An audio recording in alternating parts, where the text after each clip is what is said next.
Bonjour à tous, bien-aimés. Qu'il est bon d'être dans la présence du Seigneur. Qu'il est bon de prendre du temps avec lui dans un monde où tout va à toute vitesse, où on a l'impression d'être toujours en train de courir, courir, courir, sans jamais arriver finalement à en voir la fin. Il est bon de prendre du temps dans la présence de notre Seigneur, dans la présence de notre Père. Et je voudrais échanger avec vous quelques pensées justement sur cette importance de prendre du temps avec notre Seigneur. Avant de lire un passage de la parole, je rappelle que peut-être que c'est la première fois que vous entendez ces vidéos Paroles du jour. Je partage une vidéo du lundi au vendredi pour encourager, pour fortifier notre foi et j'espère nous aider aussi à grandir en Christ de façon extrêmement modeste. Mais si vous voulez encourager ces vidéos, n'hésitez pas à les liker, à vous abonner à notre chaîne YouTube et à laisser aussi un commentaire pour partager votre expérience, partager peut-être quelques versets que vous auriez, des passages édifiants pour nous encourager les uns les autres. Je vous invite à ce qu'on puisse lire le psaume 84. Le psaume 84, à partir du verset 1, il nous est dit au chef de chœur, un psaume des Coréites à chanter avec accompagnement de la harpe de Gath. Alors, je suis désolé, je ne sais pas jouer de la harpe, mais en tout cas, je sais que lire la parole de Dieu, ça apaise mon cœur, même sans la harpe. Verset 2. Oh, que j'aime tes demeures, Éternel, Seigneur des armées célestes. Je languis et je soupire, Éternel, après tes parvis. Mon être entier crie sa joie vers le Dieu vivant. Le moineau découvre un gîte, l'hirondelle trouve un nid où déposer ses petits près de tes autels. Éternel, Seigneur des armées célestes, mon roi et mon Dieu. Bienheureux ceux qui habitent ta maison, car ils pourront te louer. Bienheureux les hommes dont tu es la force. Dans leur cœur, ils trouvent des chemins tout tracés, car lorsqu'ils traversent la vallée des larmes, ils en font une oasis. Et la pluie d'automne vient la recouvrir de bénédictions.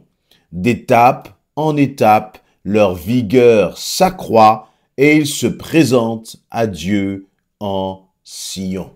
Je vais m'arrêter là, mais je vous invite vraiment à continuer de lire ce chapitre 84, continuer de le méditer, continuez surtout de le savourer pour votre âme. Parce que comme je le disais en introduction, il y a des moments où notre âme a vraiment besoin de paix, notre esprit a besoin de paix, voyez, et où on se sent complètement dépassé par la situation.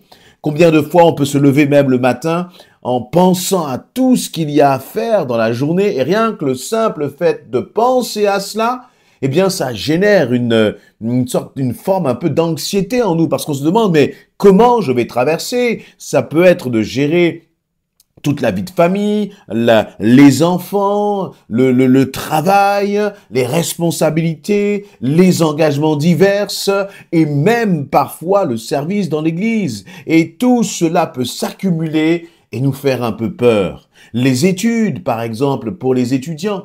Mais il est bon là, parce que le psalmiste va dire « J'aime tes demeures, Éternel Seigneur des armées célestes ». Il ne va pas simplement s'arrêter à cela en disant « j'aime tes demeures », c'est-à-dire que j'aime ta présence, mais il va expliquer pourquoi. Il va expliquer ce qu'il trouve dans la présence de l'Éternel. Et au verset 3, il va dire « je languis et je soupire, Éternel, après tes parvis. Mon être entier crie sa joie vers le Dieu vivant. » Et on voit, et on vit, on sent que pour ce psalmiste, et comme pour tout enfant de Dieu, la présence de Dieu ne doit pas être synonyme de religion, synonyme de tradition, mais la présence de Dieu doit être synonyme d'une relation, d'une intimité qui nous fait du bien, d'une présence qui est presque, j'allais dire, palpable parce qu'elle a un impact sur l'état de notre cœur, sur l'état de nos pensées, sur parfois le tumulte qu'il peut y avoir lorsque tu te présentes devant l'Éternel, lorsque tu tournes tes regards vers lui, eh bien, tu sens sa paix. Et c'est pour cela que le psalmiste va dire, mais j'aime tes demeures, Seigneur. Et dès que je commence finalement à m'éloigner de toi, dès que je commence un peu à me refroidir, je sens là comme une froideur, je sens que mon cœur devient dur, je me sens de plus en plus comme une éponge qui va prendre comme des mauvaises vibrations, tout ce qui va venir de l'extérieur va me heurter, va me faire du mal, je vais être sensible aux circonstances. Alors que lorsque je demeure dans la présence de l'Éternel, je suis rassuré, je suis à l'abri. Et c'est pour cela qu'il va dire, je languis et je soupire, Éternel, après tes parvis. Où en es-tu, mon ami, dans ta relation avec ton Dieu? Est-ce que ta relation avec Dieu est devenue une relation plate, une relation sans saveur, une relation où il n'y a plus ce désir et cette passion? Eh bien, je t'invite vraiment à te ressaisir. Parfois, je vous le partage lorsque nous démarrons une réunion de prière, les quelques minutes qui précèdent cette réunion, eh bien, je me sens parfois fatigué, un peu sous la charge, le travail, etc. Mais lorsque, avec les frères et les sœurs, nous commençons à entrer dans la présence du Seigneur, alors là, en un instant, tout est changé. C'est comme si les nuages qui étaient au-dessus de ma tête sont en train de disparaître. Et c'est la même chose lorsque je vais entrer dans un moment cœur à cœur, personnel avec le Seigneur. Mais je remarque que quand il y a des frères et sœurs, lorsqu'on en est ensemble, eh bien c'est comme ça vous booste, ça vous propulse là plus rapidement dans cette dimension là où 2 ou 3 sont assemblés. Le Seigneur est au milieu d'eux. Et c'est donc vraiment important de ne pas se laisser aller, de ne pas se laisser submerger par les circonstances.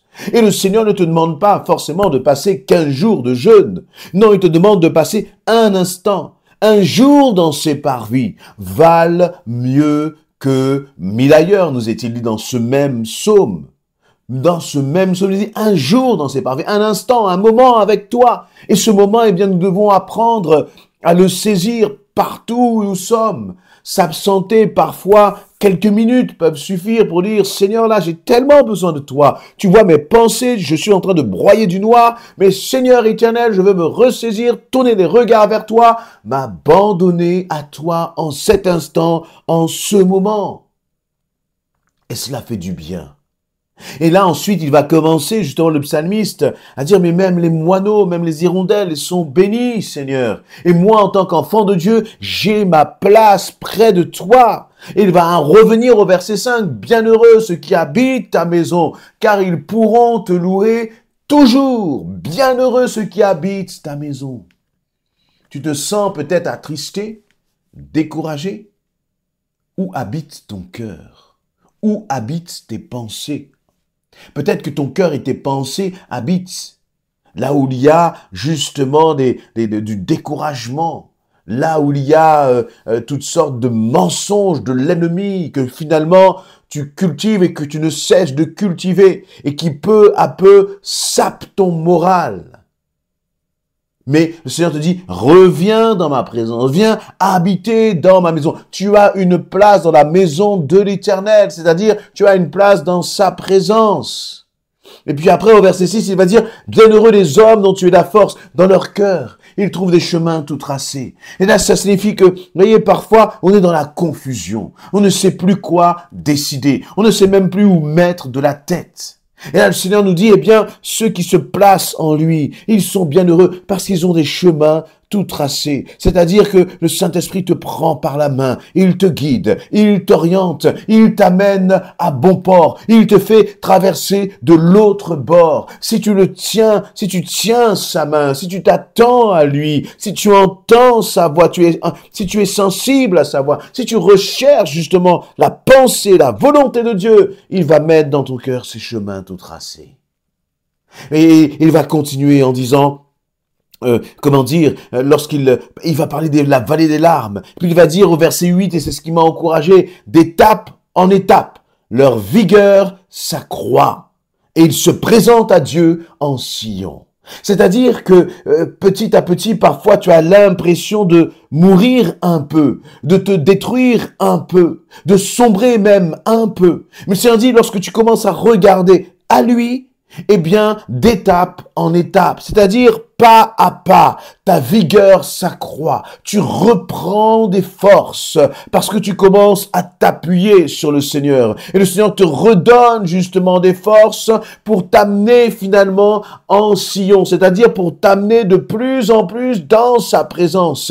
Et plus tu avances dans sa présence, plus tu es encouragé, plus tu es fortifié, plus tu sens cette paix qui t'envahit et qui vient justement de ton Seigneur. Alors, bien-aimés, ne négligeons pas la présence de notre Dieu, de notre Père. Nous avons besoin de lui. Nous avons besoin encore de plus de lui. Nous avons besoin de moins de nous et plus de Christ en nous. Et c'est ça la clé de ta paix. Et Dieu est là, il est proche de toi. Tu n'as pas besoin d'aller très loin. Tu n'as pas besoin de monter sur une montagne ou de regarder vers une direction précise. Non, là, en ce moment même, Dieu peut te remplir de lui, peut te remplir de sa paix si tu t'attaches à lui. Ne négligeons pas encore une fois sa présence. Parce que sa présence, finalement, c'est ce que tu as de plus précieux. Partout où tu te trouves, quel que soit le contexte, la situation, quel que soit peut-être l'environnement oppressant dans lequel tu te trouves, le Seigneur peut te libérer de cette oppression par simplement en faisant un peu le ménage dans tes pensées et en disant, Seigneur, je veux demeurer en toi. Je languis et je soupire après toi, après tes parvis, ô Éternel. Amen.